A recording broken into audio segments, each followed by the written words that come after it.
The following podcast is offered freely through the Insight Meditation Community of Washington and by Jonathan Foust.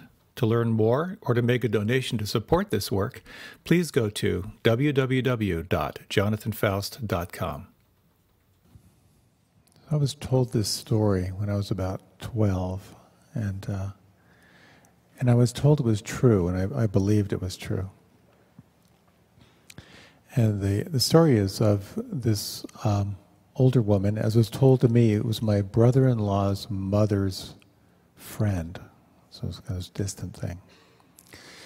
She decided that she wanted to learn how to ski, how to downhill ski, and she was, upper middle-aged. And so she went off to a Colorado ski resort, and the first morning, had her breakfast and then made her way out to the bunny trail. And this very, very long, gentle slope. And it was like a weekend, and there's a lot of people on the slope. So it was just a whole line of people, going up the bunny slope and then down. And she was waiting and waiting and waiting to be told what to do and how to make her way down. And she was waiting so long. She had had so much coffee at breakfast. She really, really had to pee. And so, in desperation, she sort of sidestepped her way to some bushes, and dropped her little ski suit and, and kind of crouched down. And then suddenly,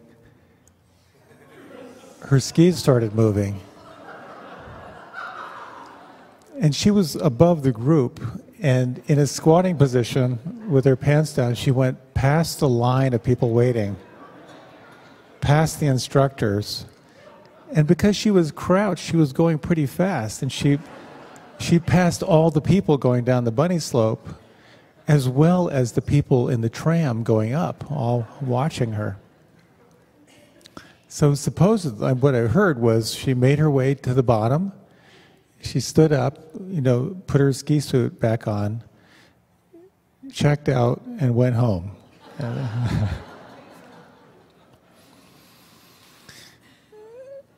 So I thought of that story as I was thinking of the topic for tonight. And the topic for tonight is on the refuges. Where do you go when you experience humiliation like that? Where do you go when you feel lost or stuck? Just as when it starts to rain, you take shelter. So in the Buddhist tradition, there are some core teachings about the three refuges, where you can go when you need shelter.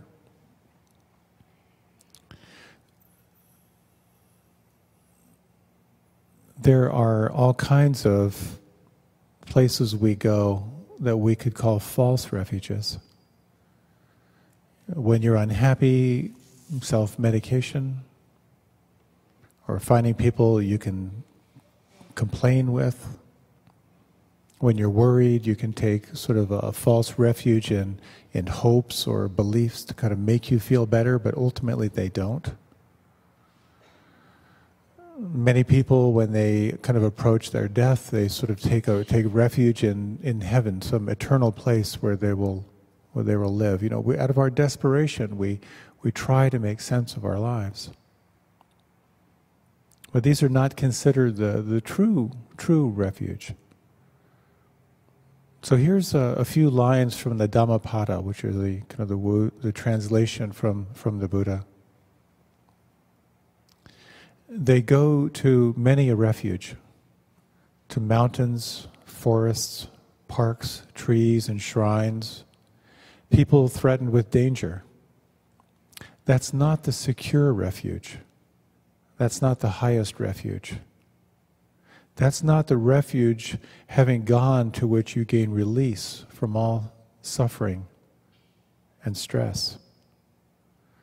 But when having gone for refuge to the Buddha, the Dharma, and Sangha, you'll see with right discernment the Four Noble Truths: stress, the cause of stress, the transcending of stress, and the Noble Eightfold Path, the way to stilling the stress. That's the secure refuge, that the highest refuge. That is the refuge having gone to which you gain release from suffering and stress. So I'd like to talk about these. The first being the Buddha, or we could simply translate directly to the word awareness. The word Buddha means aware. The second are the Dharma, which means truth, perennial truth. The third, Sangha, meaning community or like-minded people, or in its essence, taking refuge in love. And we'll talk a little bit about how to practice when you practice as the refuge, and just to touch on some of the precepts, and then by popular request we'll end with a little meditation with some flute.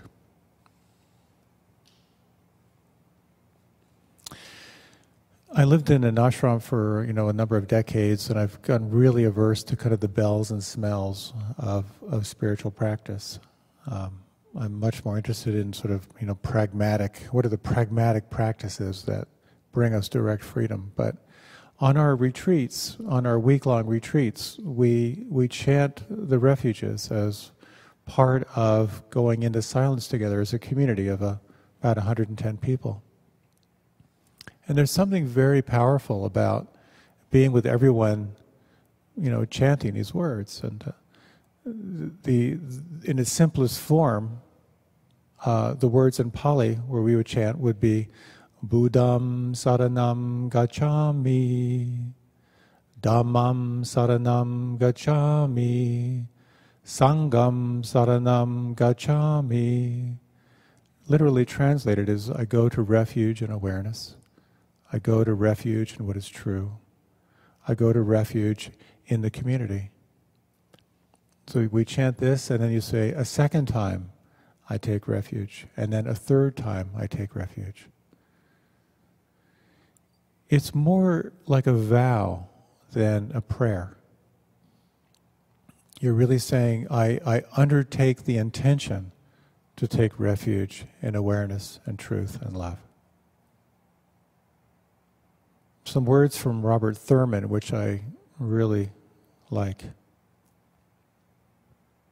He says, remember that awakening, freedom from suffering, salvation, if you will, liberation, Buddhahood, all comes from your own understanding, your insight into your own reality. It cannot come just from a blessing of another, from some magical empowerment, from some sort of secret gimmick, or from some membership in a group. And that's such an important part in this practice. It is not about magical thinking. There is no one who's going to save you other than the integrity of your own practice. That your practice will reveal what is true for you. In the Heart Sutra, it goes on to say, taking refuge in the Buddha, we learn to transform anger into compassion. Taking refuge in the Dharma, we learn to transform delusion into wisdom. Taking refuge in the Sangha, we learn to transform desire into generosity. So the first of these, taking refuge in awareness, it's an interesting practice, and there are a number of ways you can look at what it means to take refuge in the Buddha. Sometimes it's a little bit simpler to see it when you're not aware. There's a great story, which I may have shared here before, but it's a story of a woman who was on vacation in a little New England town where Paul Newman lived, and he lived in Connecticut, I believe. So she was there with her family, and she went out for a long run in the morning, was feeling really good, and she decided to treat herself to a double-dip ice cream cone. And so she went in this little town, this combination bakery place. It was early in the morning, and she walked in, and there was Paul Newman, just sitting alone having a donut and a cup of coffee. And he smiled at her, and he saw those baby blue eyes, and she got all, bubbly inside. And she was kind of chastising herself, like, you're a grown woman, you've got 3 kids at home, So she ordered her double-dip chocolate ice cream cone and walked out and didn't even look in Paul Newman's direction. And she went out to her car, was unlocking her car, and there was no ice cream cone. And she thought, what did I do? I thought he handed it to me, but it must be back in the ice cream store. So she walked back in, expecting to either see the vendor holding it in his hand or maybe in a little holder next to the cash register. And she walked up there, and there was no ice cream cone. And she looked over in Paul Newman's direction, and he had this huge smile on his face. And he said, "You put it in your purse."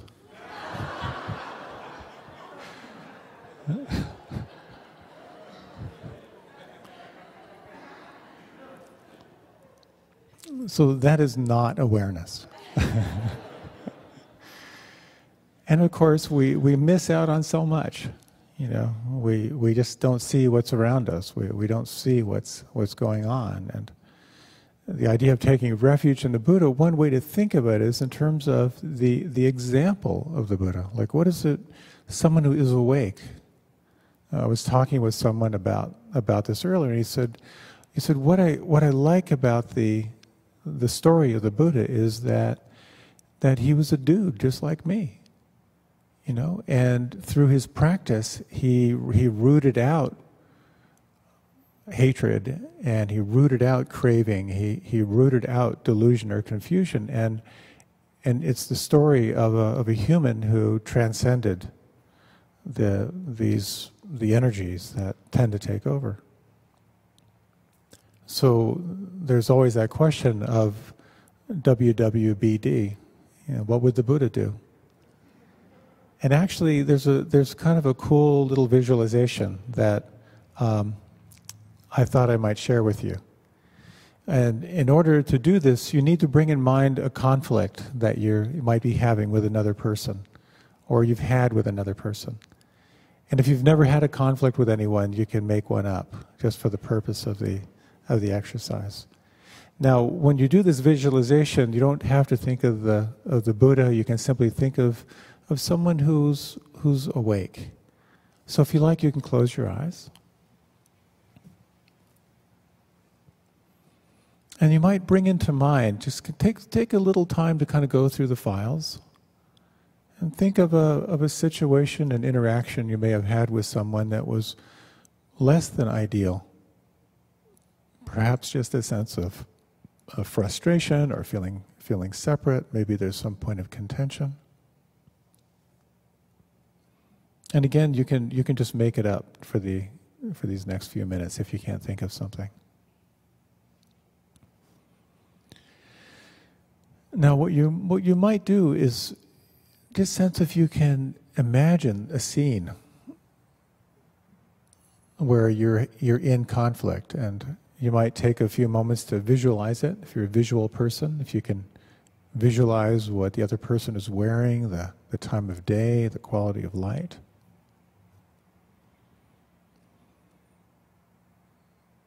You might take a moment to reflect on the auditory qualities of this, any words that are spoken, the tone of voice.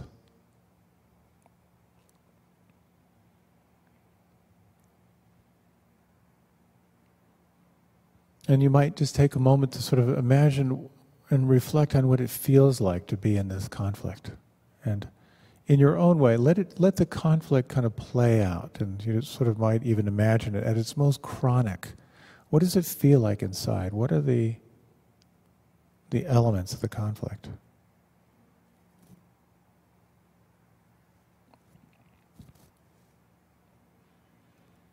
And then, if you could imagine this just going into a freeze frame, and imagine yourself floating up to the ceiling, looking down on you in this conflict in a freeze frame. And then imagine that you're making contact with some high being, some enlightened being. It might be, maybe it's the Buddha, maybe it's Christ, maybe it's a saint, or just someone that represents a quality of higher consciousness. And imagine you're making a little contract where you will remain on the ceiling, but this other being is going to float down and inhabit your body and continue the interaction. Then just take a moment just to observe, what does this being say through your body with your words?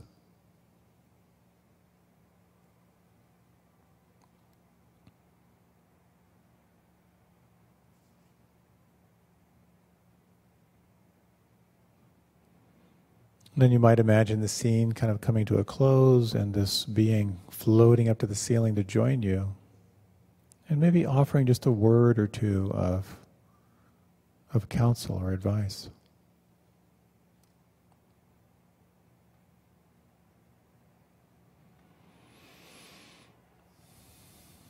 And then if you like, you can deepen your breath. And you can let your eyes open or remain with them closed.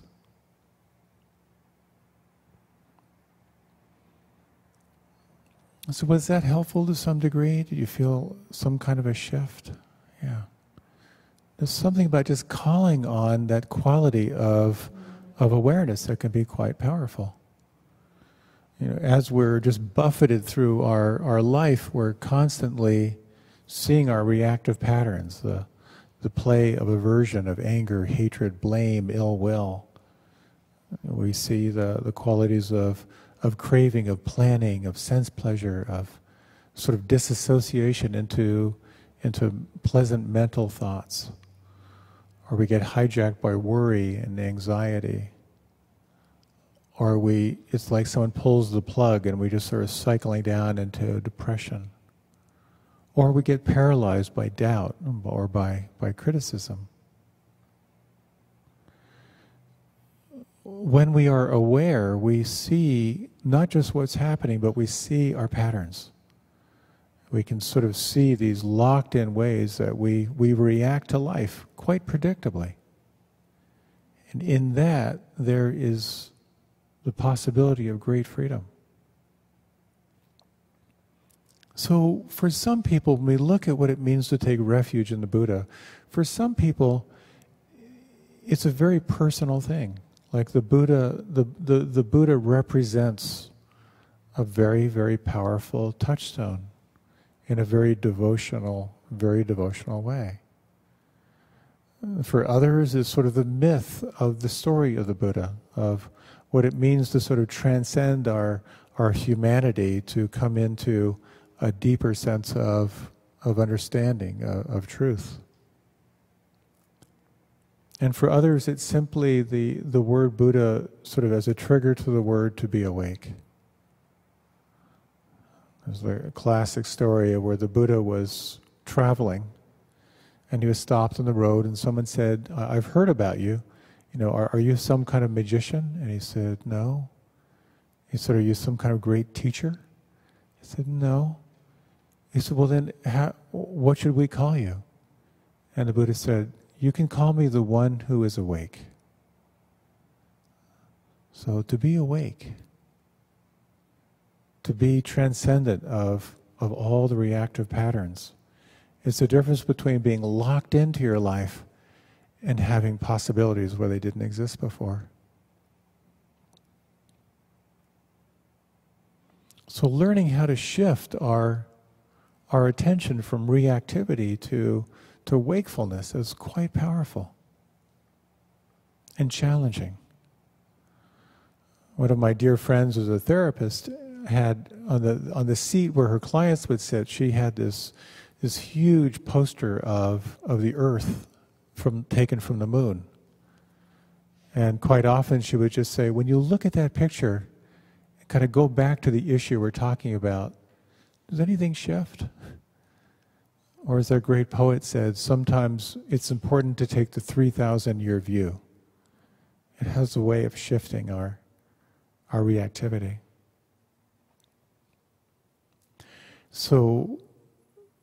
taking awareness in the Buddha. The second is taking refuge in the Dharma. And there are a number of ways to look at this as well. In essence, it means to take refuge in what is true.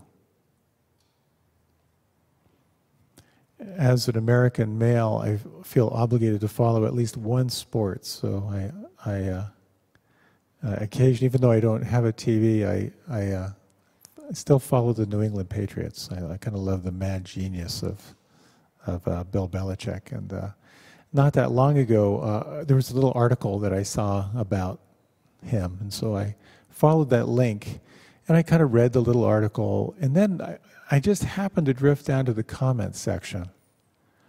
Oh my God!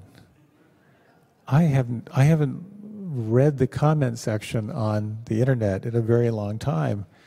There are some opinions out there, and I was shocked at just how vicious it was, and how it was so clear that no one is listening to anyone at all. Everyone is out there to score points.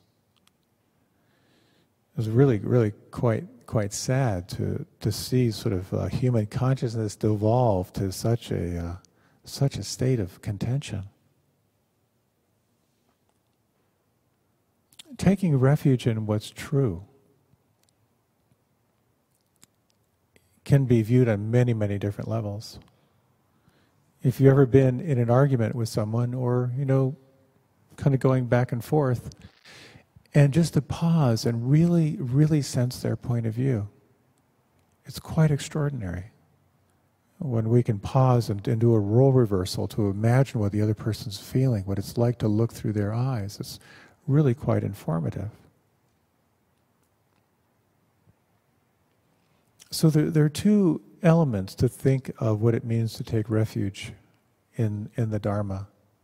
For some, it means using the Buddha's teachings as a tool to refer back to what the Buddha taught, and to try to look through that lens is quite transformative. Of course, the Buddha was very clear that none of his teachings were to be taken on faith, that they were to be used as a way to open to personal experience.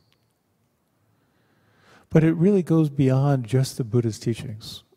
And this is what we could call the perennial truth. In yoga, it's referred to as Sanatana Dharma. That is taking refuge in that which was true 3,000 years ago, and that is still true today. The fundamental laws of nature.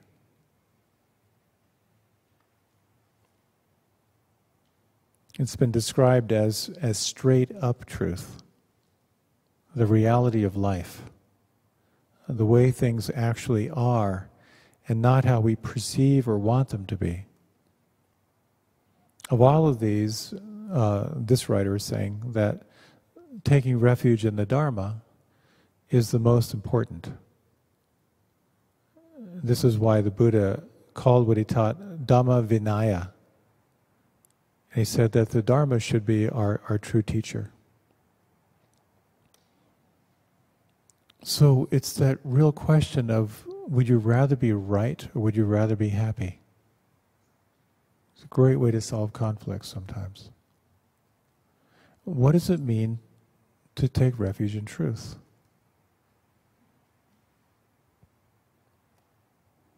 One of the aspects of the Buddha's teachings, which can be so clear and so confrontational, is looking at the three characteristics of reality, which can take a lifetime to truly, truly understand. To see the nature of anicca, how everything born of causes and conditions is subject to change. Everything changes. Everything will fall away. Your body, your thoughts, your beliefs, everyone you know in no particular order. To truly get that means shifting your consciousness in a powerful way. To really understand the truth of dukkha, or stress or suffering, that anywhere you fixate your attention, anything you try to control, anything you try to hold on to, anything you try to push away, to the degree you do that, you will experience stress and suffering. The corollary of that is anything you can let be opens up tremendous freedom. Anything you cannot resist means there is ease, there is an opening of new possibility. And the third, anatta, which is the seeing into the characteristics of self, that you are, on one level, the product of causes and conditions, your personality structure, your body, all of that. And there is something of your consciousness that is beyond that. Something in your awareness that is beyond change. Who you are when the concept of I and mine falls away. That when you are in that space, again, you're awake to the mystery.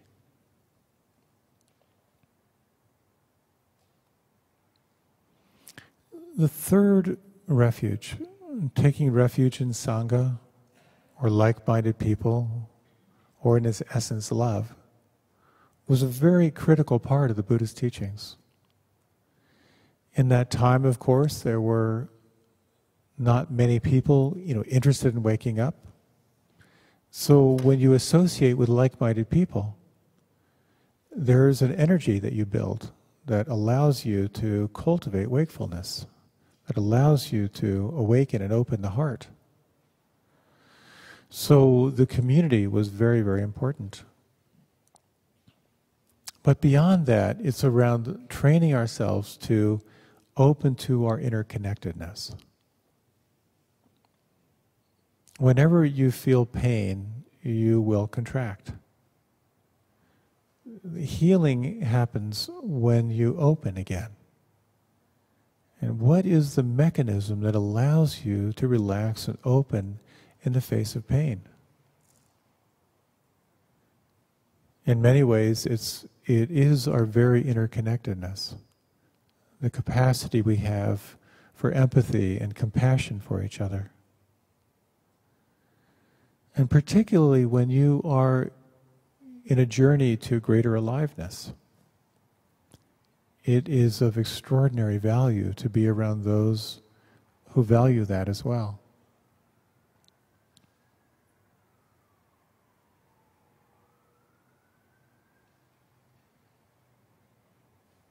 When my father died recently, not that recently, but I was very caught up in my own experience of having been with my father in his last breath, and then a little light came on, and it's a little embarrassing to say, but I realized, wait a minute, everyone's father dies. And it's the realization that what I was going through, which is so personal and so rich, everyone either has had that experience or will have that experience. And opening to that interconnectivity is so powerful. And having been with both my parents who have passed, when I'm with someone now whose parents were in the process of passing, I'm automatically sensitized to that because I too have had that experience. And taking refuge in community is taking refuge in this shared human experience that allows us to not only be there for others, but also allows us to receive.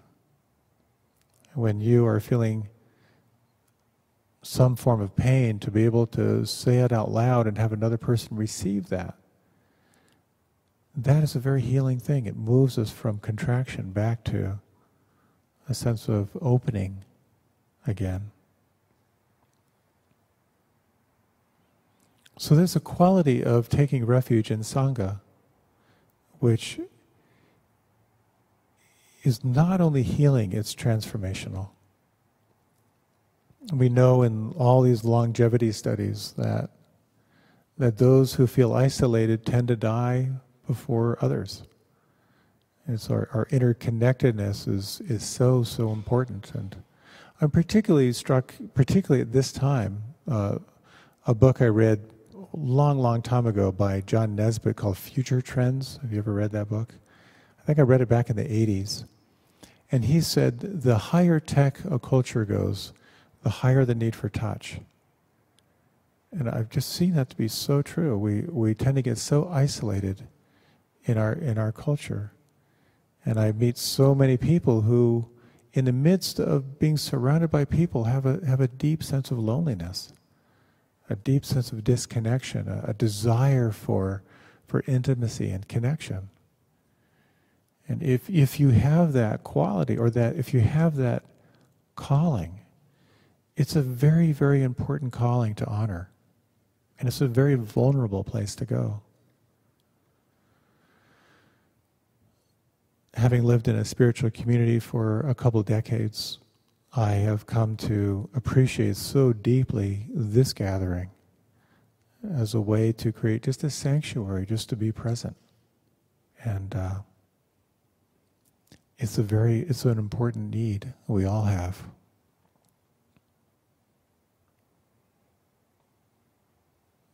So as we go through life, we inevitably hit all kinds of bumps. We hit all kinds of stress and so forth. We talk about the acronym of RAIN as our acronym for transformation, to recognize what is here. The A is to sense if you can allow or accept, make room for it. The I being to investigate with kindness, to kind of lean into that discomfort, to discern what is true. And the N leading you to a sense of non-identification, to see into the true quality of that phenomena. In this acronym exists the Buddha, the Dharma, and the Sangha. Recognize clearly what is here. This is painful, this hurts. The sense if you can allow it, make room for it. And then to actively investigate. To really discern what is true. What am I believing? What story am I believing? Is this true? Who would I be without this belief? It can open our hearts in a very, very powerful way.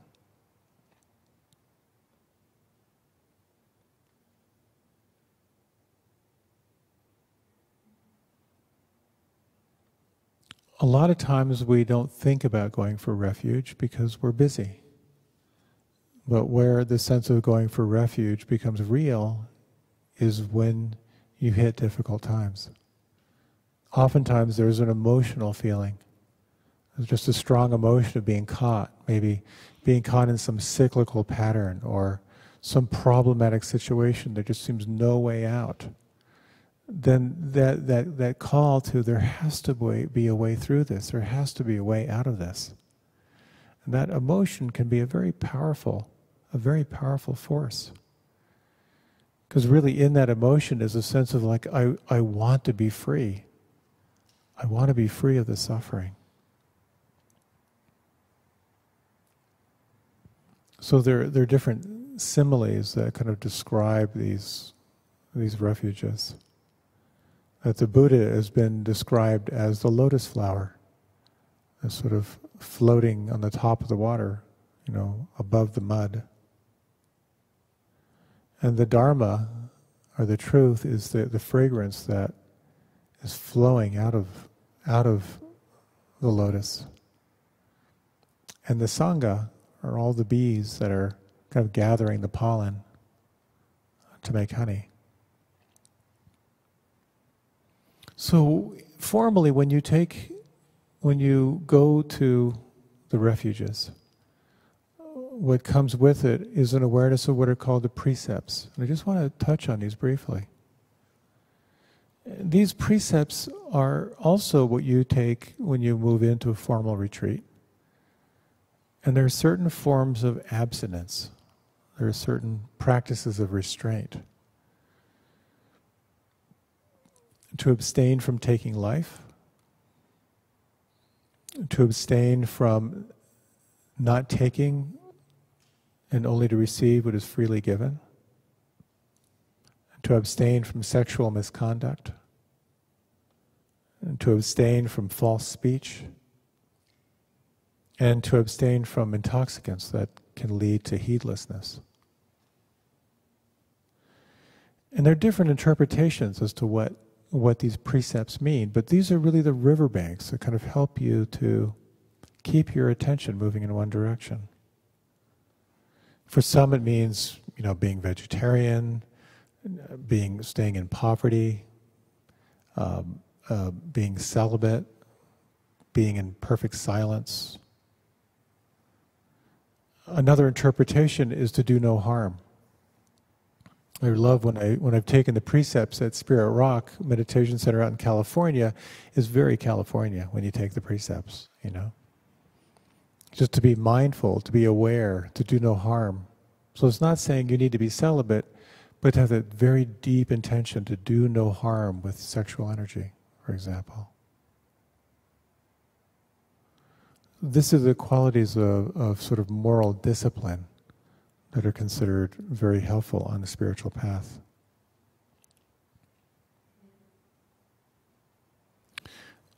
When you take refuge in awareness, and when you take refuge in what is true, when you take refuge in love, you invoke a quality of presence that can be quite extraordinary.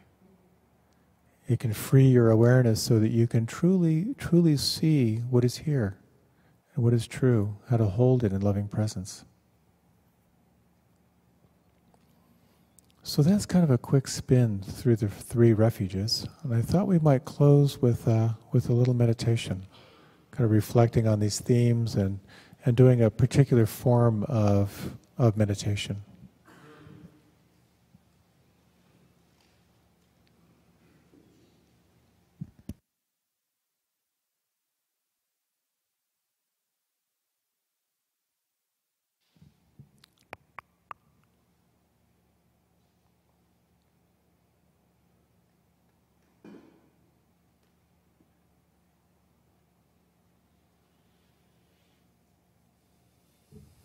So we're going to move to a present moment form of meditation, a meditation on sound with a bamboo flute. So you might bring your attention to the sense door of hearing. Just notice the sounds that are the closest, the furthest away.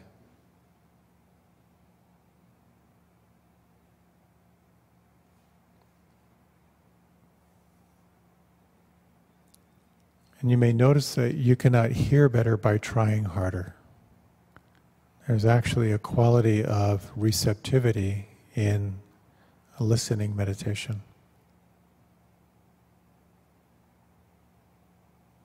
This quality of the Buddha or wakefulness.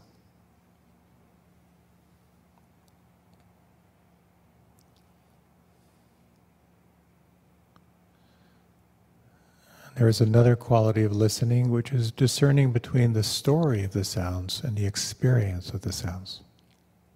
Can you actually turn your attention to the vibration of the sound, the true quality of it in the here and now?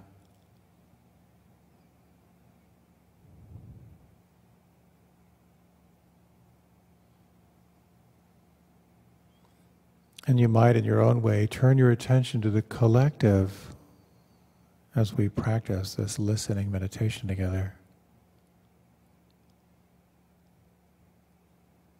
Letting your awareness flow with the sound of the flute and with the space between the notes.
And gently in your own time, let the breath deepen.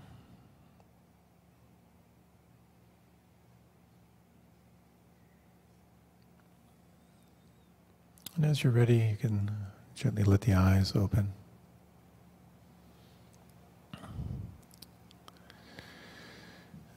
Thanks for your kind attention. Here's to awareness, truth, and love.